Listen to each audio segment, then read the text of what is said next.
Hello everyone. Thanks so much for joining us today for our second quarterly webinar from Powerhouse Montana and the Women's Foundation of Montana.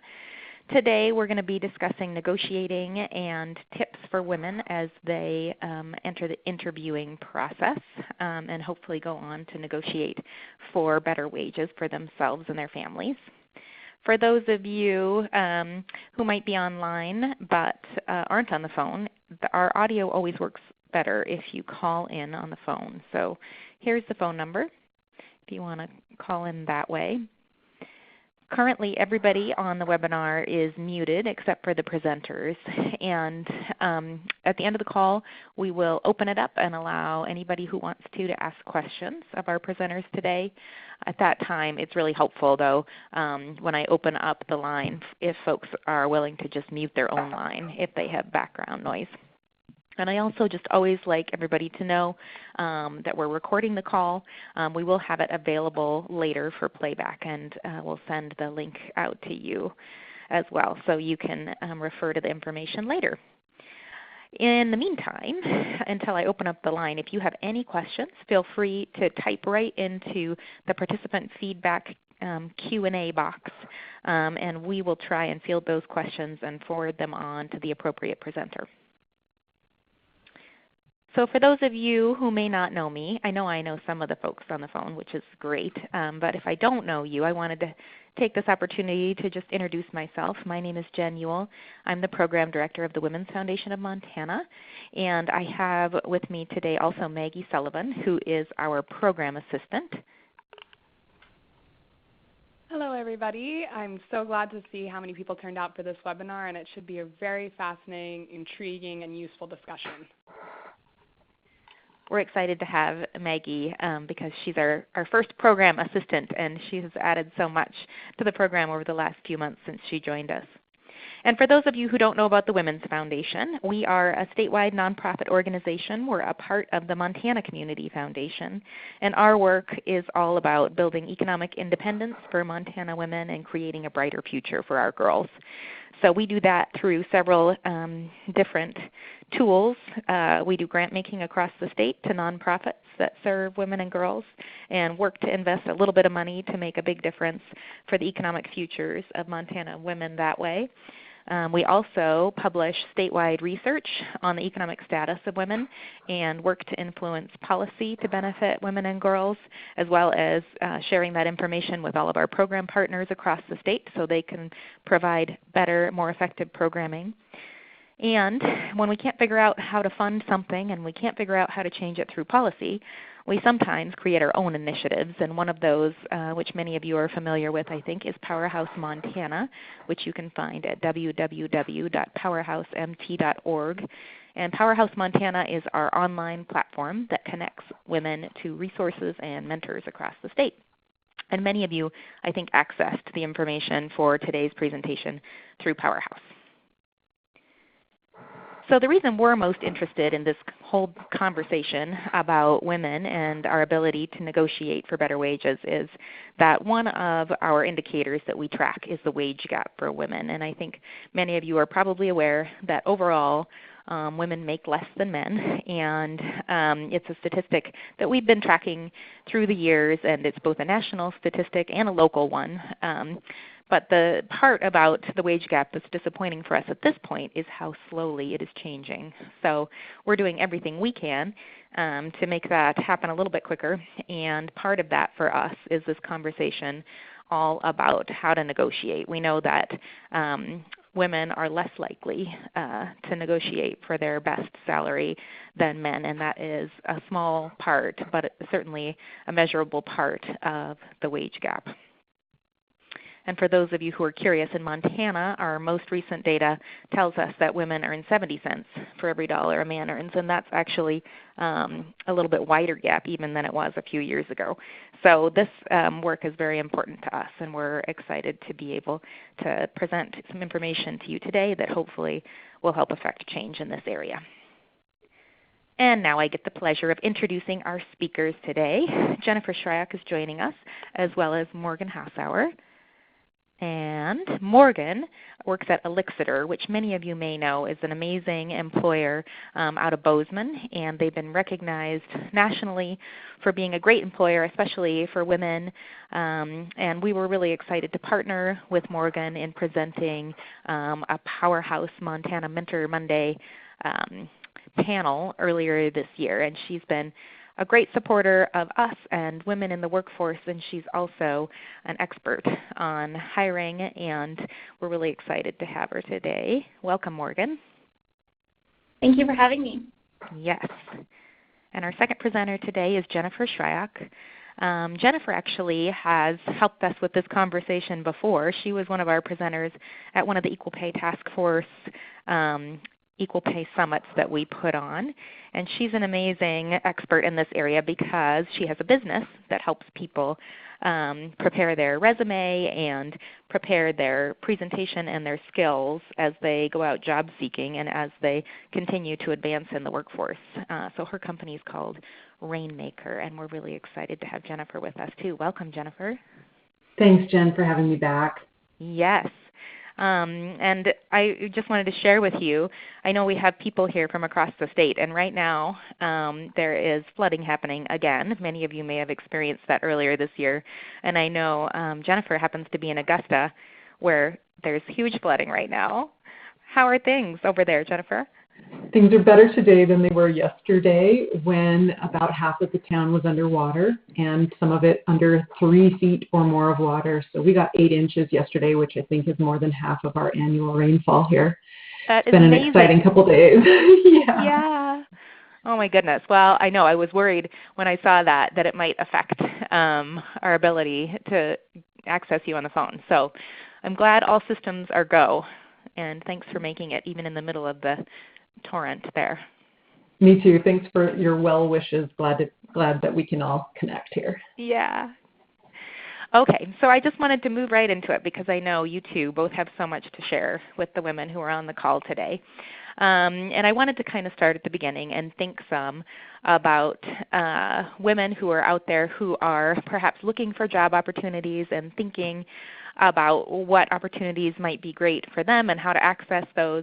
And I'd love it if you could share with us a little bit about your words of wisdom for women who are out there in the market and looking at possible job opportunities. And I think, Jennifer, I'll just start with you. If you have some things you'd like to share with women as they're thinking about job opportunities and how to access those. Yeah, systemically we've got this problem about equal pay, and that's a big issue that we can all work towards. But as individuals, part of the problem is women round down and men round up when they're looking at opportunities. And what I mean by that is a story that I shared at one of those Equal Pay Task Force gatherings, and I've heard it quoted back to me, so I know it's memorable, and you have referenced it a little bit on this slide. So I'll tell a story about a woman who saw an internal position.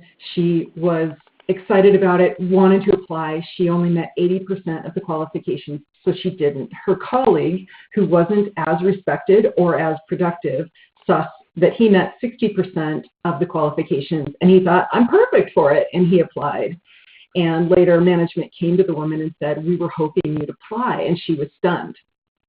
I think that's a pretty good example of how so many, and of course we're generalizing, we're talking about genders, but in general, this is how women approach the job search and what they'll apply for, and then how they negotiate for those positions and even their salary. So it's this domino effect of we're paid less, we apply for less, we receive less. And part of that we can address as individuals just through knowledge and skill. And we're going to share some of that here. Yeah. So it sounds like you're saying think big. Imagine, think big. Yeah. Apply. You put yourself out there even if you're not 100% qualified, or maybe even if you're not 80% qualified.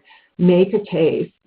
Get your name out there, talk to people, let people know your vision and your hopes for yourself, and then back it up with some of the neat things you've done you can point to some of your actual achievements rather than just, I think a lot of women hold back because they don't want to look full of themselves. That's something I heard from a client just this morning. She wanted a one-page resume. She's got a lot of experience. She filled up 2 pages with important, relevant information, but she didn't want to look full of herself. She almost withdrew her application. Right. So she kind of is underselling herself. That's right. She's leaning back, in the Sheryl Sandberg language, instead of leaning in. And there might be opportunities all around that you have been, just omitting yourself from out of fear or shyness or something like that. And so there are ways that you can talk about yourself and what you've done that don't seem graspy or pushy, that still feel like you, really in integrity. Absolutely. Morgan, what are your thoughts? I know you've done so much hiring and training and worked with so many amazing people. What are your thoughts as women kind of are shopping around and thinking about applying? Yeah, I definitely want to echo Jennifer's comment and always applying. I think as a hiring manager, when you're writing a job description, you're trying to think of the potential best candidate, but no one's perfect and no one's going to ever exactly align to every specification that you outline there.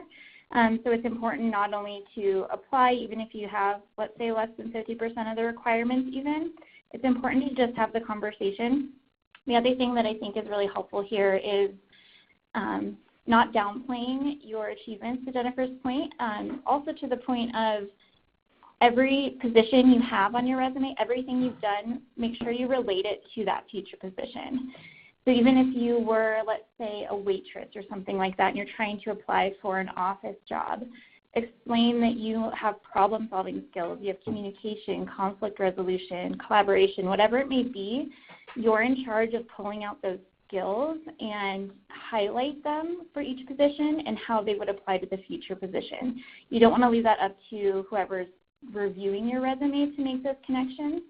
And I think that really is in your hands to modify and enhance your resume to align specifically to the position you're applying for. And oftentimes that will actually, check off more of those boxes than you initially may have felt you were qualified for. But I think as part of that as well, I love the example of, the internal position. But I think if you're trying to look for a position outside of your company, you really want to start early. I know as women, we like to, often a lot of us, I should say, like to plan and really be thoughtful about our approach to a new position, especially when you may be hesitant to change positions. And what I've found has worked well, and people have approached me to do this as well, and I actually take it into a lot of consideration when making a hire, is asking for informational interviews prior to even applying for a job. So trying to meet with someone either in that industry or someone at the company you were hoping to apply for sometime in the future, even if it's 6 months ahead, 3 months ahead, whatever it may be, and try to start those conversations early so you can understand the company, the industry, sort of what they're looking for in a new hire, and really understanding maybe how that would be a better fit in making those connections and networking even prior to submitting your resume. Awesome. I love those really specific tips of tailoring your resume and connecting with somebody ahead of time. And this is kind of a specific question, Morgan, but I'm just curious.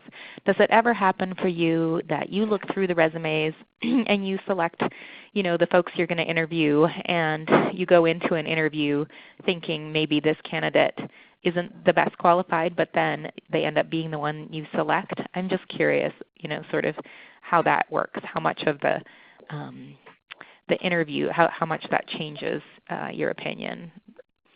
Definitely. I think, the resume is just sort of your first hint at the person, but really the first impression is in person. So I will often allow people to proceed through the process because I have a gut feeling that they probably have a little bit more experience or relevant understanding of our industry than maybe they initially outlined, because they may not understand what we do specifically because we're in a really technical area. But I do find that for sure once I've met with the person that, through those interviews and through those conversations, they're definitely not stack ranked the way I would have stack ranked their resumes. And so I often lean on interviewing more people than less, just because I want to make sure I'm not missing the gem in the pile. I love that. Yeah, and I think I found it to be true in my experience too. So it's so important to present yourself the best you possibly can in your resume, but a lot of it will happen once you're there in person. So my next area that I wanted to kind of discuss with both of you is to think. So now they've gone through the process of applying and they've been selected for an interview.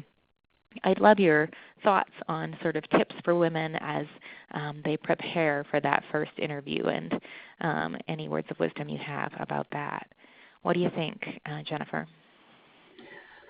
For each step along the way, when you're applying, when you're preparing for the interview, or you're later negotiating for a raise, you want to know as much information as you can. So the first thing is learn what's important to the people you're talking to. And Morgan spoke to, not everyone knows exactly what she's up to, but my hunch is that gut feeling is that she senses that people who have tried to learn and tried to speak to those details. So the first piece is always research, and part of that is through the job description. Part of it can be through informational interviews, through talking to people who have either worked for or with the organizations, using LinkedIn, really trying to discern what's most important to the people who are making decisions and most important for this role. And so when I'm writing a resume or helping somebody prep for the interview, I go through that job description with a highlighter and really try to discern what's most important. And I try to come up with like 3 things. What are their top priorities? If I were hiring for this position, what would I be looking for? And you might be guessing a little bit, but it's an educated guess. And from there, whether it's in your cover letter, resume, or for the interview, you want to prepare some talking points that will speak to those priorities so that you're really applying relevant conversation and relevant answers to the underlying priorities. What are their pain points? What are their goals? Why are they hiring for this position in the first place? And you might be an underdog, and that could be, you can turn your story to why that might be a good thing for them to hire an underdog. But it all comes down to how much can you learn about the position beforehand and then speak to what's most important. I love that. Okay. So just trying to really pay attention to how they're presenting their need that they're trying to fill, and then thinking about how you fit that and how you can speak to that. That's right. I call it talking points. So you come up with, say, 2 or 3 or 4 talking points that you want to convey, something about your experience and accomplishment, a project you worked on that might be relevant to the priorities of the people who are hiring. And whether they ask you the softball questions that lead you into talking about those projects or not, you have an agenda to convey some of that information that's going to be most relevant to them. They might not know how to ask because they don't know your specific history, and you want to come with talking points that you convey at some point in the interview. Mm-hmm. Awesome. Okay.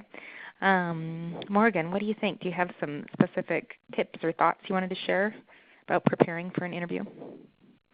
Definitely. I think in addition to Jennifer's comments in creating your talking points, I think it's really important to really do your research. So understand what the company does, the trends in the marketplace, maybe some things that they're facing.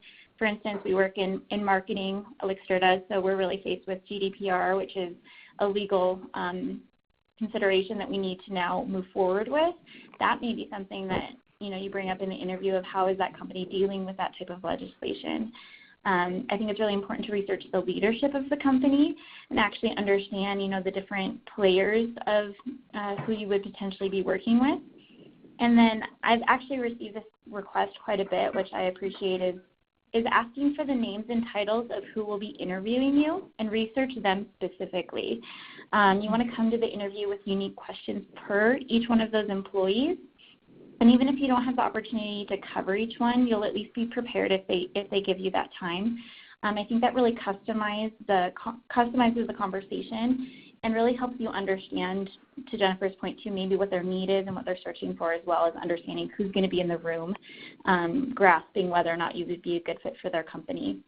I think additionally, we're asking questions about the future plans for the company, so they know not only are you looking to potentially secure this position, but you're wanting to know there's a long-term fit for you and the company as well. Really looking at the vision and potential opportunities down the line, so they know they have someone that's looking for a career, not just a job. And then I also like to recommend, it depends on the person, but if it's been a while since you've interviewed, go out and practice. So some people go to the length of applying for jobs they would never take, but I think it's helpful for you at least to sit down with a friend or two and have them ask you those standard interview questions just so you get some practice in, get that muscle memory back. You know, the different situational questions, successes, failures, strengths, weaknesses, all the ones you would expect, and then just practice how you present yourself. We usually have the candidate introduce themselves for the first few minutes of the interview, and I think that's pretty standard. So make sure you have your personal elevator pitch ready to go and that you're confident answering any of the standard questions before you ever get to the interview. That is so interesting. I would have never thought to ask who's going to be in the room, but it makes so much sense, and it allows you to really tailor your presentation so much better. So I love that suggestion. One of our listeners had some additional questions for you, so I just wanted to run these by you both.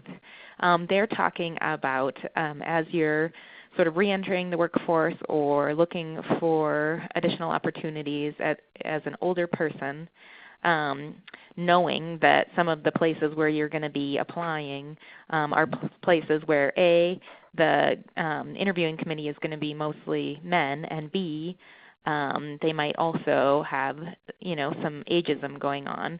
How would you suggest that she kind of prepare for that kind of situation?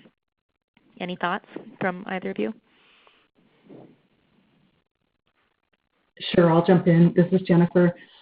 One thing is you don't want to come in with a chip on your shoulder or fears about that. So see if you can, you know, prepare, and I'll give you some points about how to prepare for those issues, but emotionally and into your like presence, you want to make sure that you're not the one bringing it into the room just because you think it might be in the room.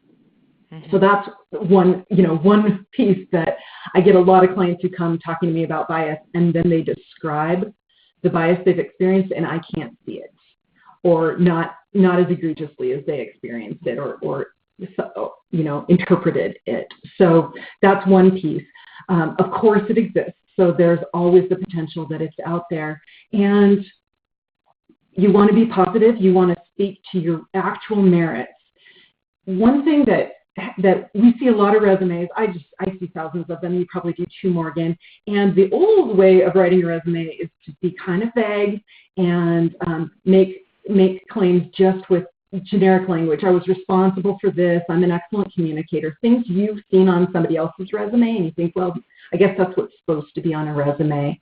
And when you're preparing for an interview, when you're overcoming an obstacle like ageism or a gap in your history, the best thing you can do is speak very specifically to your knowledge. And you can do it without saying I a whole bunch. So it comes across kind of funny, and we get nervous about being full of ourselves and I. But if you can speak to an example of what you've done that walks your interviewers through your abilities, and if you can speak to how you've stayed up to date, or even if you didn't stay up to date, but how you've gotten back up to date and you're ready to jump back in, if you can speak specifically, what actions have you taken, what projects or even volunteer work have you done to stay current, and you're pointing to those examples, those achievements, those accomplishments, you get credit for being a part of those without having to say, I'm so great. I promise you, I still know. You know, there's no grasping about it because you're talking about the actual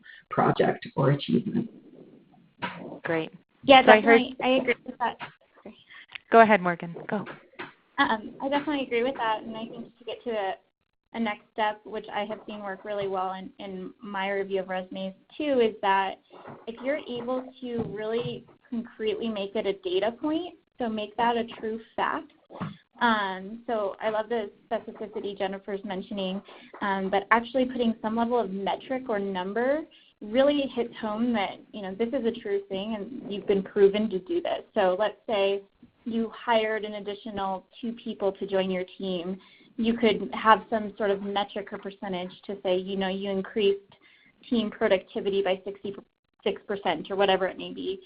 Put some metrics in there too that you can speak to as part of those, and it'll show that you're not just, it won't show, I suppose, it makes oftentimes people more comfortable stating facts in numbers versus trying to embellish what was performed by using more descriptive terms for that specific use case. I think if you're able to give numbers, they can't refute that, and it's something that no matter the audience, I think people are really receptive to the fact that you've quantified your success. Great.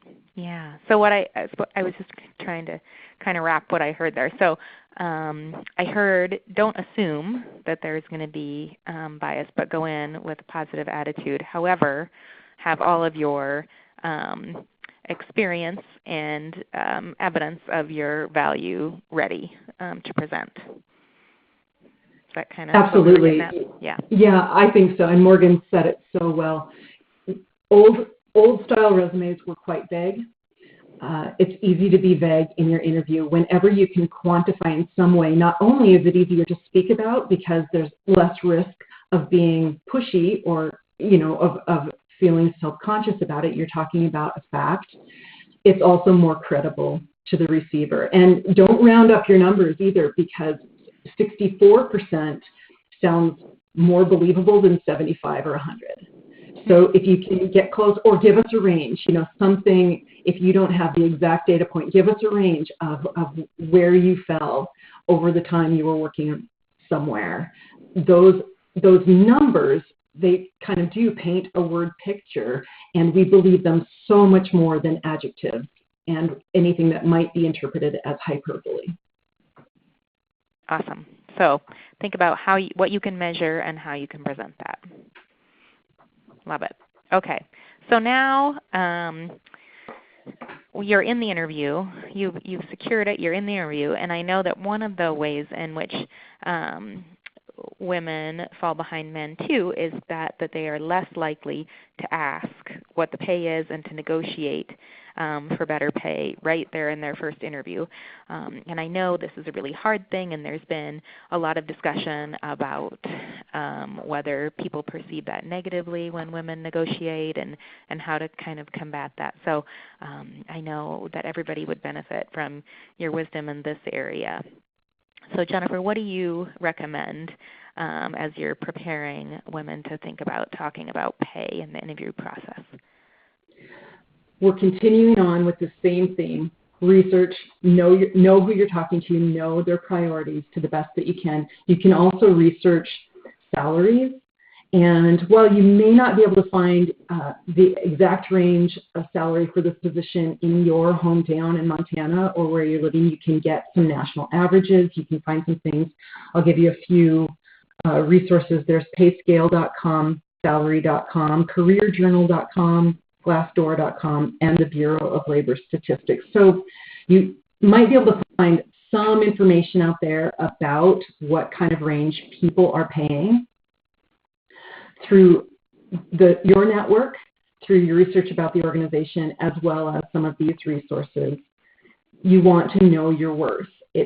Making a case about how much you need is what I think a lot of women believe negotiating for salary to mean, and there's a reason that we shy away from that. It's not as effective. But when we go back to presenting these facts that Morgan brought up and that I've been talking about, when you talk about the actual accomplishments you've achieved and you can quantify those, that really speaks volumes in terms of what your value can be to this organization that you're interviewing with.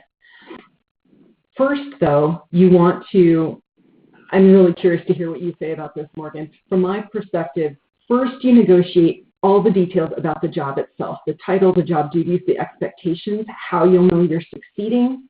You negotiate those pieces first. So that might be during the job offer or partly in the interview. And then once you've established what metrics you're discussing, only then is talking about the salary relevant. Otherwise, it's arbitrary. You're talking about a number, but we don't quite know what that number is paying for. So part of a successful negotiation is discussing what things in the order that makes the most sense. And first, you're finding out whether you're a great fit for the job title, duties, and expectations, and how you can agree on what's successful. And from there, you move into negotiating for what you've actually accomplished and how, and your credentials, your certifications, how those things prove your worth to bump up the salary.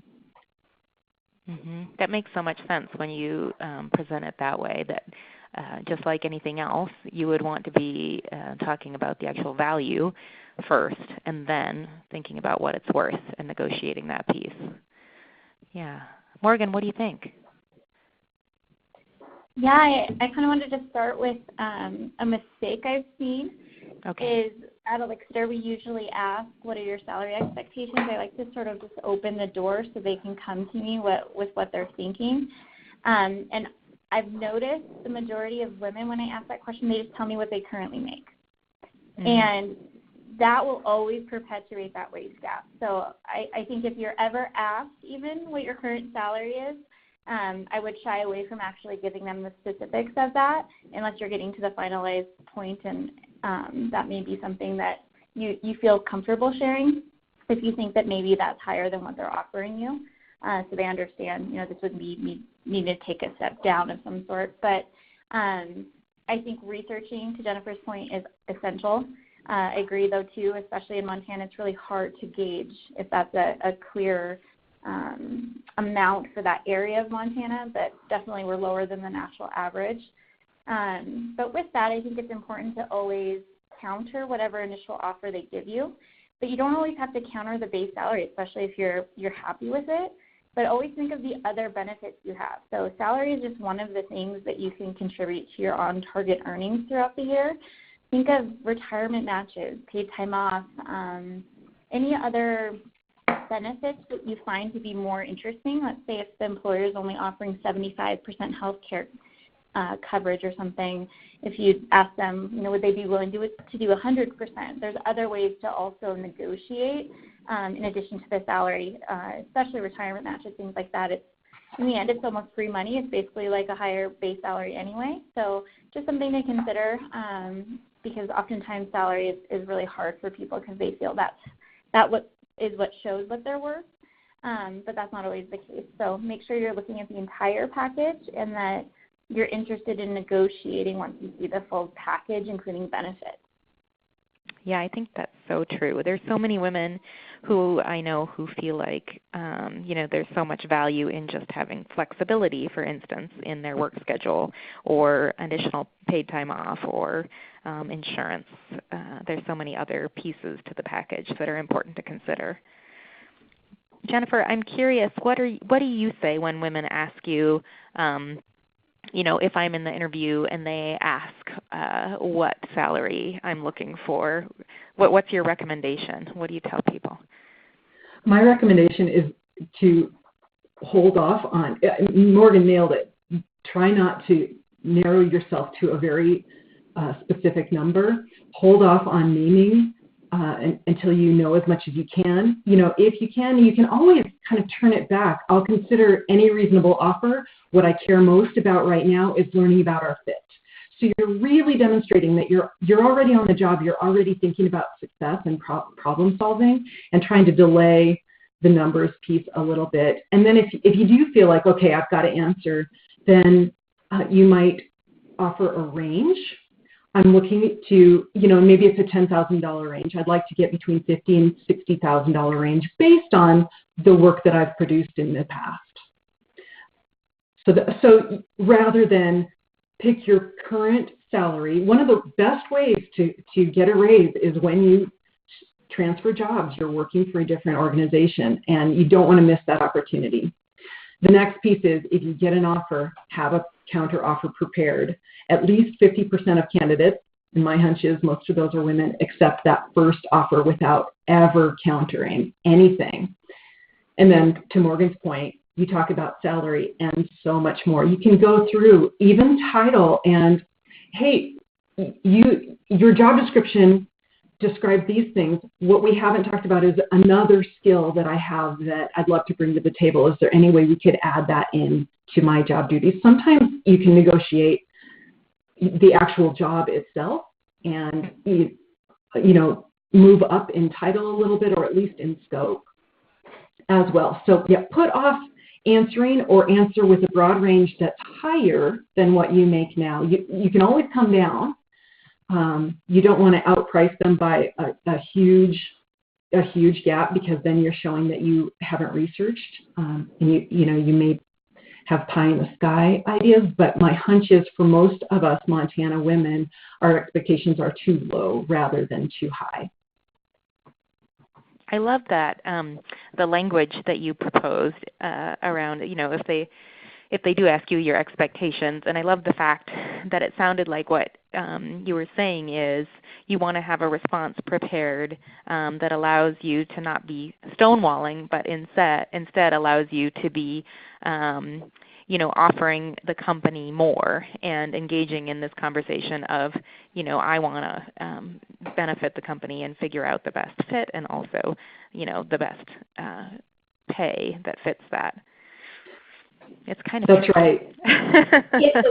Likability is key, especially for women. There are social costs to coming across as unlikable, and my hunch is that so many women don't negotiate because they're so aware of those costs. But there are absolutely ways that we can script things where we perpetuate the conversation, where it feels like we're working towards the same goal.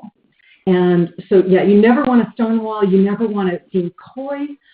You want to very much be following the theme from start to finish, from the resume all the way through, that you're here to solve a problem, to serve the betterment of your future boss, of this position, of the team, of the organization. And so, there's probably some opportunity for you to bring that language in, even when asked about numbers. Yeah. Morgan, I'd love your thoughts on, sort of specific scenarios, obviously without breaching confidentiality of any sort, but just, examples of how you've seen this work in interview processes and what you think works well. Definitely. Yeah, I think when I've seen someone negotiate successfully, I think they've offered balances to us.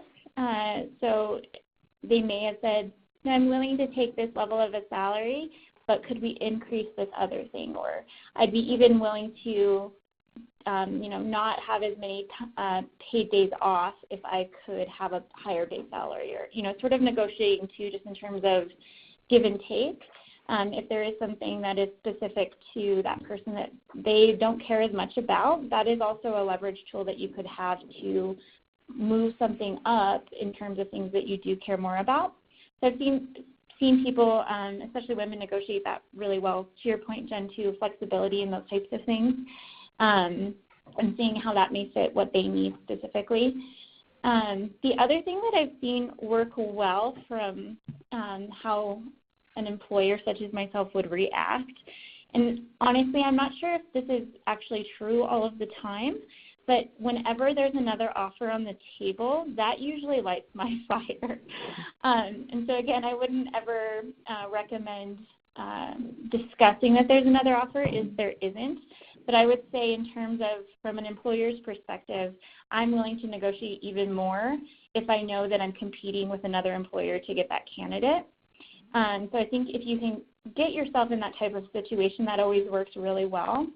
And that is good, too, when you are applying, like we said, apply for everything that you would ever consider wanting to do. Because as you proceed through some of those hiring processes, some of those additional offers, they may not be your top choice, but they can help you gain leverage when you are negotiating as well to say, well, actually, I do have another offer on the table that are pretty similar, but they're offering me 5% higher base salary. Is that something you can meet?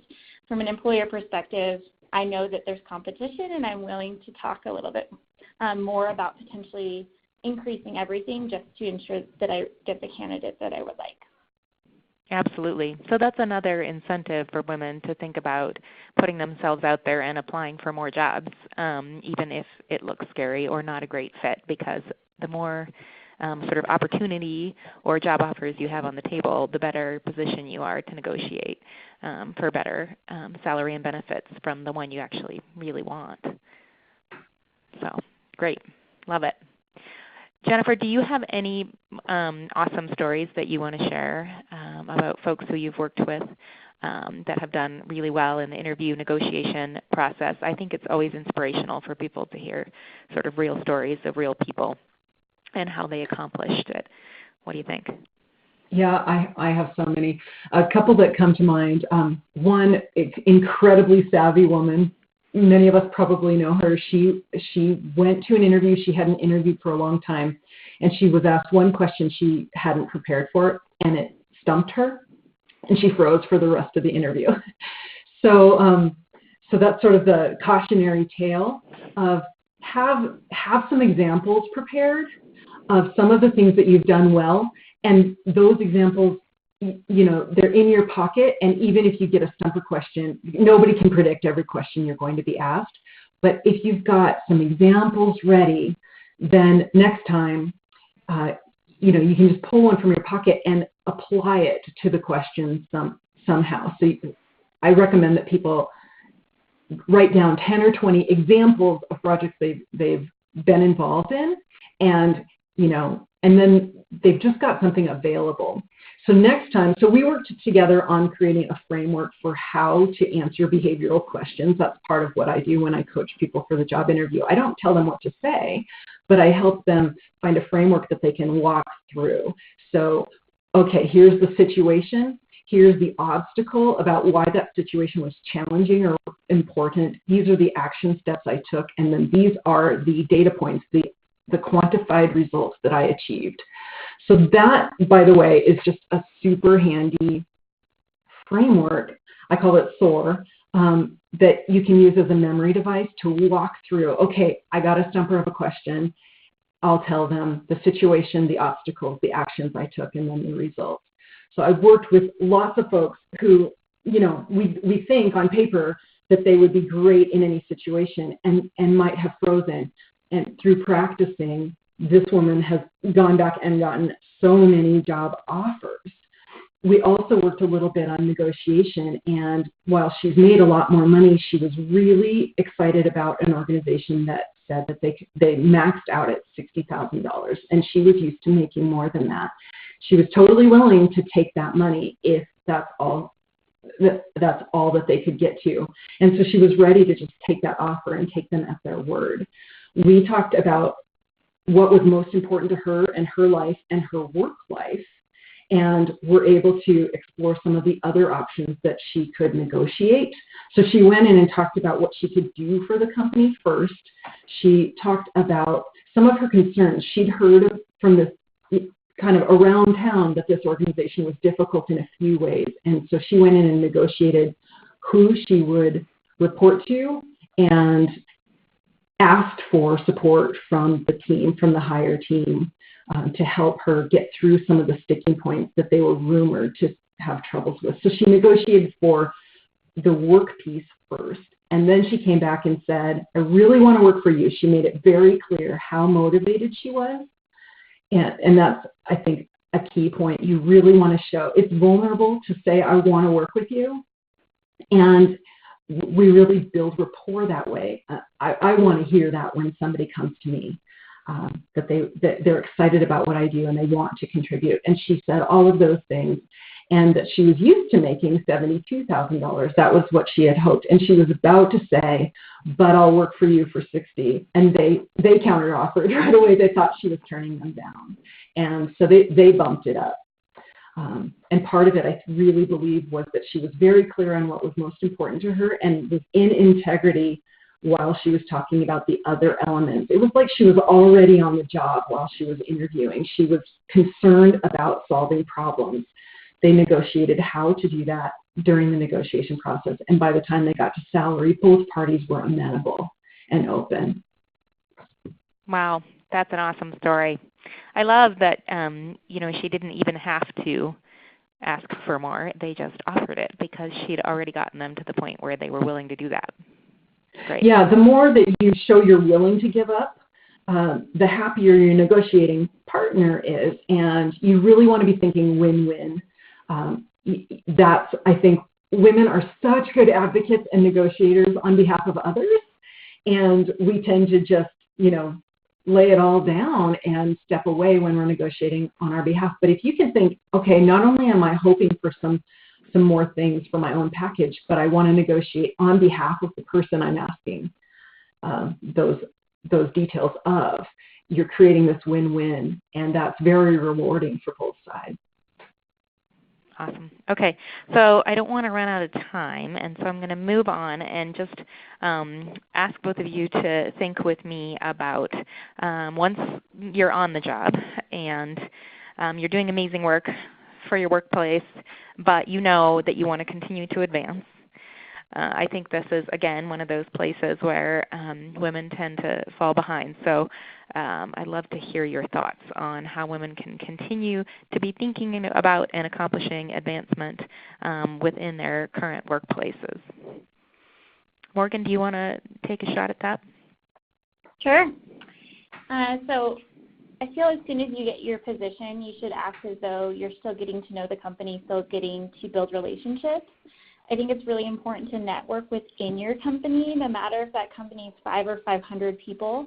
You want to get to know the people and ensure that your skills and your ideas are recognized across different departments, different groups of people. Because when an opportunity arises in the future, you'll be someone they may think of because they got to see you out of your normal skill set or your normal position that you may have been siloed into. I think it's important to keep track of your personal contributions and ideas and how they've made an impact to the organization. And anytime you receive feedback from coworkers, managers, your manager's managers, I always share that with my direct manager. And if not, share it to the team of, oh, wow, look how great this project turned out. I was really happy with it. You're sharing information that was passed to you, the kudos that were awarded to you. Don't keep those to yourself. Make sure those are known and distributed to the appropriate people so they understand others see your value and impact you're making to the company as well.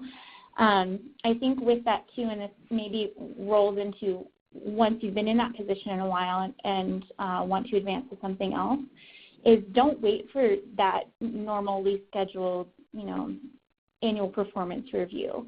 Instead, craft your pitch for yourself. Bring an idea to your manager, to your manager's manager, another department, and tell them on how your skills could make an impact to the organization, and really try and take hold and create that position for yourself.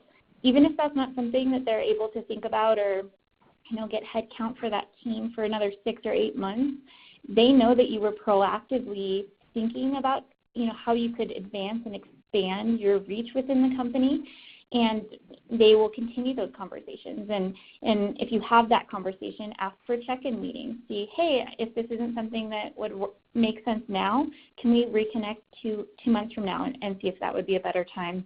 I think with that is really, if you're waiting and taking the back seat to your own success and waiting for someone else to lead it, nothing's going to happen for you, and you might get that raise and you might get a promotion that is recognized, but you want to be in control of that recognition and when it occurs.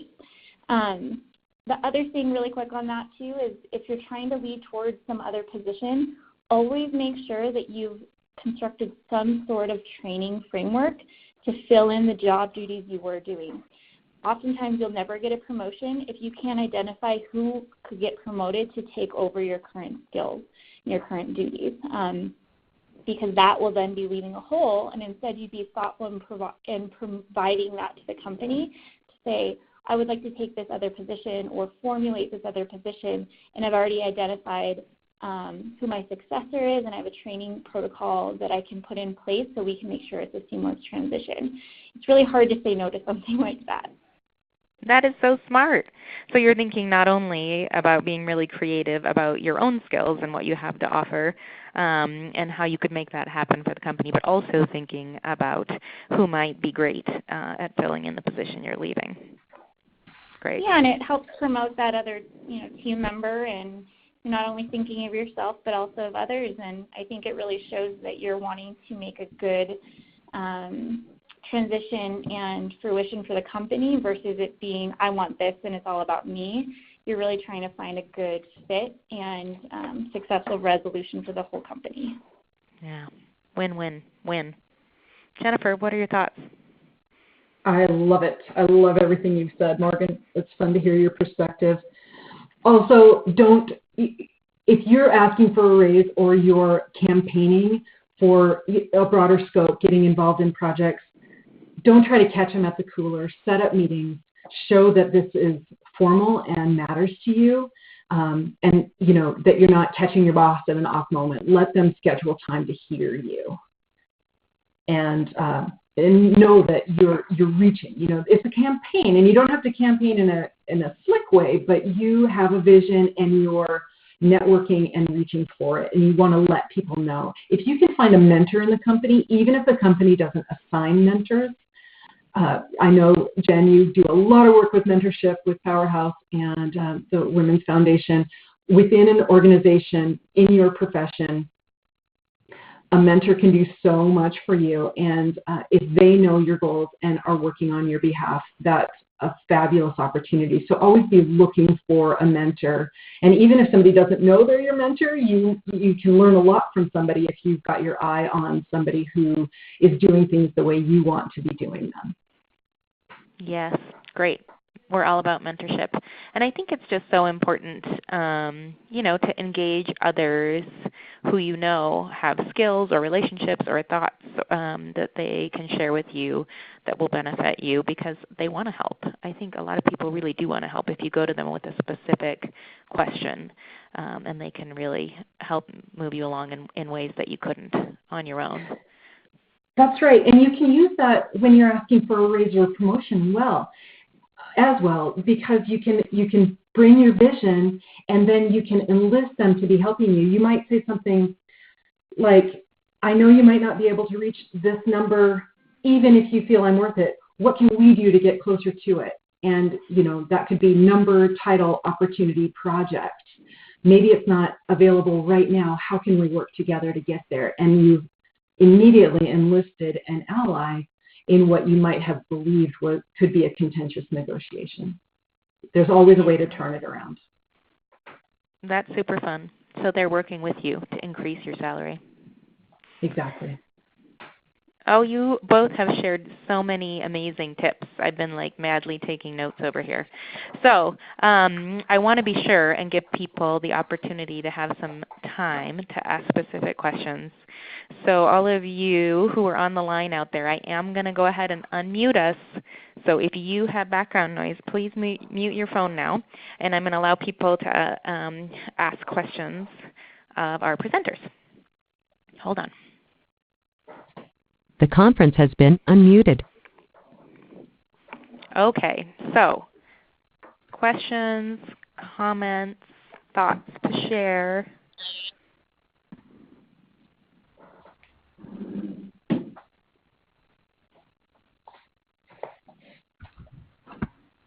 Can you hear me? This is Renata Birkenbill. We can hear you, Renata. Go ahead. Hi. Hi, Jennifer, how are you? Great. Hi, Renata. Good. I hope you're staying dry in Augusta. We're okay. Thanks so much. I know you have ties here, but I think the town's going to recover all right. Thank goodness. This has been a great webinar, and it's with great reminders and everything. And I guess because of my experience as a journalist and having done some teaching also, my question is, I've always been like a very enthusiastic, fun mentor, but increasingly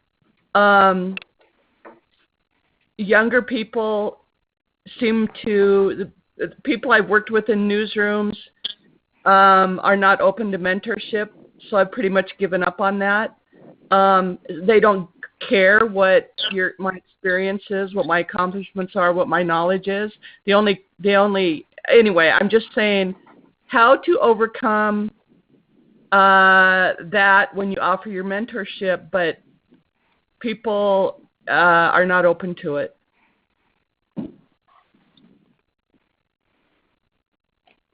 Yeah, I can that's take this. hard. Go ahead, Morgan. I would say I have a mentor that I sought out myself. I think if someone's not open and wanting mentorship, it's not something you definitely want to push down on somebody. If they're actively seeking, make sure you are available, as you mentioned. But if someone's not wanting guidance and you're providing it to them, it may be coming across as, I know better than you do, and that may be what the attitude you're receiving is. So I would instead encourage you to try and find someone who's wanting that mentorship. But it sounds like there may also just be a collaboration concern here with your coworkers and how you can highlight your skills and show them that it's important for them to understand the past and how it applies to the future. All right. I learned that they have to come to me. I mean, that's from my teaching too. I mean, good teaching is about reaching out. And so I guess it's hard to always translate that into other business areas, such as a newsroom. But so I have learned to let them come to me. But if they're only coming to me for contacts or that kind of information, it's taken me decades to learn not to be so generous. So I think, as Jennifer may have alluded to earlier, we're sometimes too generous with our information, and I think we have to hold some of that close to the vest. And sometimes I interview well, so sometimes coming across, I don't always promote everything about myself. So it's like you have to find a middle ground, I think. Renata, another possibility, I wonder if you could plant a seed just very, very gently and delicately of something that maybe your younger coworkers haven't envisioned for themselves yet. If there might be an opportunity for you to just gently dangle an opportunity that they haven't seen yet and then walk away, and with letting them know that you're available to help them achieve that if they're ever interested. So there's, you're kind of walking both sides of letting them come to you, but giving them an opportunity for something they might not have envisioned for themselves. Yeah, that's a good idea. Thanks, Jennifer. I love that. Yeah, and thanks for your question, Renata. We are almost out of time, and I want to share just a little more information. For those of you who may have had thoughts or questions but didn't get to speak up because we ran out of time, we have a little contact information here for you both, for Morgan and Jen, and you can also find these wonderful folks on Powerhouse Montana, www.powerhousemt.org.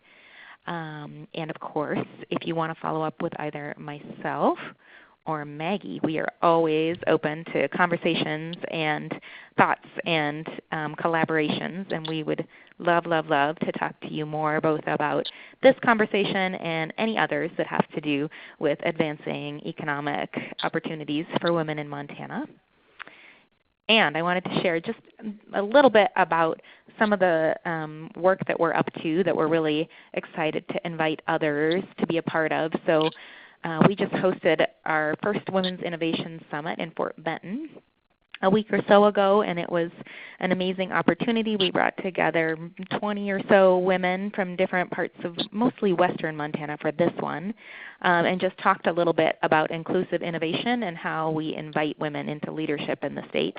And this is a conversation we're intending to repeat in other parts of the state. And so let me know if you would like to help us host one of these conversations. We'd love to have you as a part of our next Innovation Summit. And our intention is to do several of these around the state and then to put out a report with some recommendations about how we can increase innovation and opportunity and leadership, especially in rural Montana for women.